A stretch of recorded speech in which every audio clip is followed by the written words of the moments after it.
Wax Packers? Adam coming at you here. A little bit of a somber occasion.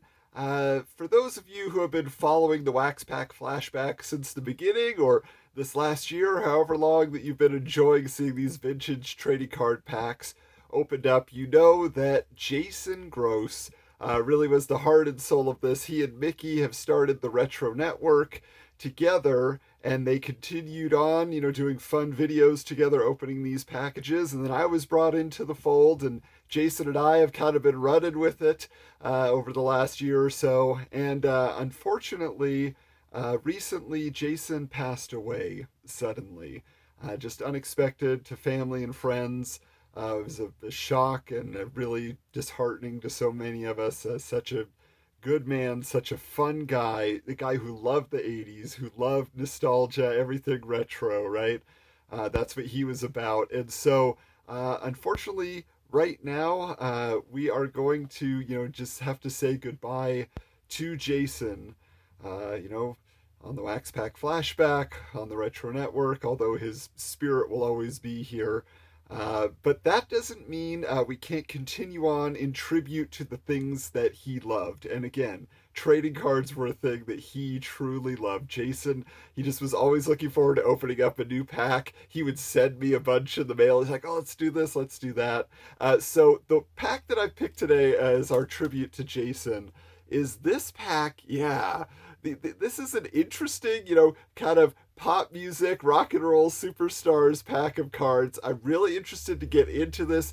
For those of you who don't know, Jason was a DJ in college. He was running the radio station there, and he just loved music. He loved collecting singles from the 80s and 90s, and the old 45 singles and things like that, especially if it had a picture sleeve. I mean, he was a rocker at heart. He loved all of that. So we're gonna open up these cards. We're gonna see who we find in there today, and let our souls sing. So let's check it out. All right, so here we are with our pack of ProSet SuperStars music cards. Notice there's no C before the cards. Music cards. This is Series 2, actually. It's crazy to me. It says there are 80 new cards here, and there's 340 total. So my question is, I assume that includes the first set, but I also like that it's telling you you're talking about rock, rap, and pop stars, so it's not just one genre. Of course, also the rock and roll trip down under sweepstakes, plus you can get other great prizes. But look, bonus hologram collection, so that's awesome. Loving to see that. What else we got on the back here? Okay, so you can get your Superstars Music Cards official ProSet SuperStars Music Cards binder. Every good set worth its salt had its own official binder, but I feel like so few people ever bought those. I'm kind of jealous, and I wish I would have done more of it. But those who have it. So here's the instant win game situation. Let's open this up. I want to see, because I know he was buying that other series, Jason, that had like the hologram foil pack on the outside. So this is a little bit different. Let's check it out. Okay, so as far as instant win, 10-cent discount card. The more you collect, the more you save. That's amazing that, things were so cheap back then that 10 cents would go a long way.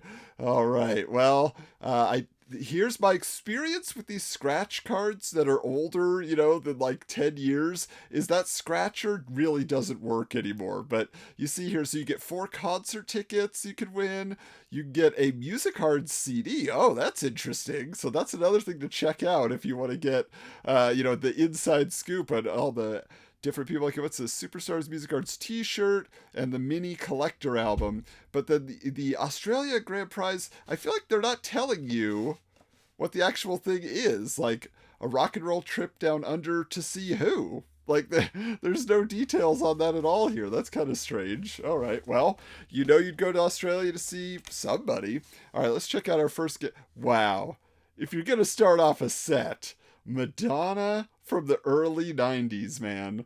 There it is. And that, I don't know, is that the size the cones always were? We're so used to seeing the exaggerated joke version nowadays. If that's all they were, what was everybody freaking out about? Okay, so here we go. Talking about Truth or Dare, the movie, the book, all those things. Let's see here. The grittier reality of her private life. Yeah, that's what it was all about. Wow, okay, so that's interesting. Madonna starting things off. That's a superstar. Then we have, ooh, Divinyls. Okay. I touch myself, of course, but they also have an awesome song that was included in Nightmare on Elm Street 4, The Dream Master, which is not on the soundtrack to that movie, which is unfortunate, but it's a really good song. But yeah, but there it is right there. But it's interesting that it was only, they only made it to number 15, but either way, from Sydney, Australia. All right, let's see what else we got here. Oh, Foreigner! Still trying to keep it alive in the 90s, showing a little bit of their age. I'm wondering, is that their original singer or is that somebody else? Yeah, 10 years after the release of their hard rock debut LP. Okay.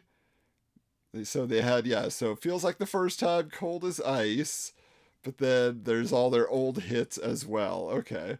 Well, yeah, so I mean, I guess Foreigner was doing pretty well for themselves at this time, but maybe coasting more off the 80s than this early 90s period. Metal Church! This is a band I feel like I've heard about a lot just over the years, but I don't think I could ever identify one of their songs. What are they going to. Look, they don't even list one of their songs here. The Metal Church's music showcases their individual talents and diverse influences, but it doesn't say that they have a hit song. Maybe it was hard, maybe too diverse to stay focused. Any of these guys, Mike Howe, John Marshall, Craig Wells, Duke Erickson, Kirk Arrington, did any of these guys go on to like any other bands or a supergroup? None of that rings true to me as a superstar group. Tom Petty, though, there is a superstar. So I was just watching some episodes of Parker Lewis Can't Lose, and he makes a cameo on there. He also had a hilarious cameo. I mean, he was doing a lot of stuff in The Postman, the Kevin Costner film. He's in the Gary Shandling show that he did that was, what was the name of his character? Why can't I remember now, where he was the talk show host. But either way, he had a fun bit on there. But yeah, I recently got also, the Traveling Wilburys album, so it's kind of fun to check that out. All right. Vanilla Ice! Yes! Okay, I mean, if this is not the superstar of the pack, but look at Ice, man. Just living it up. Are they going to mention Ninja Rap here? Let's see right here. He has a limited edition Emerson Fittipaldi 5.0 convertible and Catch Miami Vice reruns as part of his activities. This is what he does. And ride jet skis. The jet skis, I definitely remember back in the day. A lot of footage of Vanilla Ice on jet skis. Oh, Big Daddy Kane, LL Cool J, Two Live Crew, some of his favorites. All right. Now here's a Soul to Soul. Again, another group that I've heard of, but I don't know that I can identify one of their songs. Help me out, Superstars Cards. Tell me what they were known for. We created what I call the funky dread lifestyle, Jazzy explains. That's Jazzy B, not DJ Jazzy Jeff. Okay, but again, it's interesting. They're from London, but you'd think they would like highlight their big song just so you go out and buy the single or something, Jody Watley, I know that name. What does she sing? You Want to Dance With Me was her album. She was on Soul Train. Oh, that's cool. She was in a group called Shalimar. Looking for a new love. Don't you want me? Some kind of lover. I don't recognize any of those off the top of my head just by title, but maybe that would be something, if it came on the radio, I would recognize it. Oh, Trouble! There's a band. Their trouble is nobody's ever heard of them. And who are they? We got Lemmy Kilmister here. This guy's in the Ramones. This guy thinks that he's, in Poison or something. I don't know. This guy looks like Dave Mustaine. None of these guys quite fit, except for, a little bit of dark clothing there. Let's see.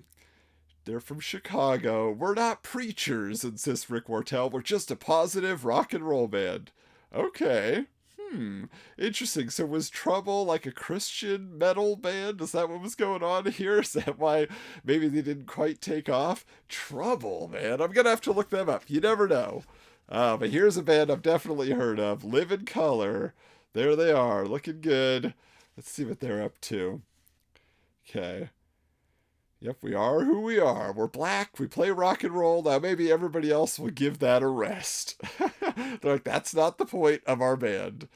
All right, very cool. Oh, I didn't know there's a guy named Muzz. Muzz? That's a pretty good rock name. Yeah, Muzz. What's up, bro? All right. So, which one's going to be our favorite? Let's check it out. Okay, so, yeah, ProSet SuperStars cards. Pretty interesting group of artists that they chose to highlight there, I guess you would say. Definitely of their time. If you're going to look at it, you're going to say, okay, well, what is the best card in that set? What is the most 90s music character of that moment that you wanted to celebrate? It's got to be Vanilla Ice. I mean, you just can't beat it. Look at that attitude. Look at his face.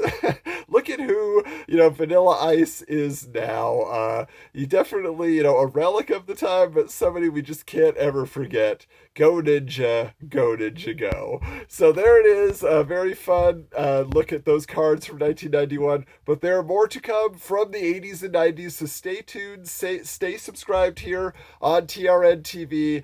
We can't wait to show you more. We will be back. And Jason, we're going to miss you. See you next time.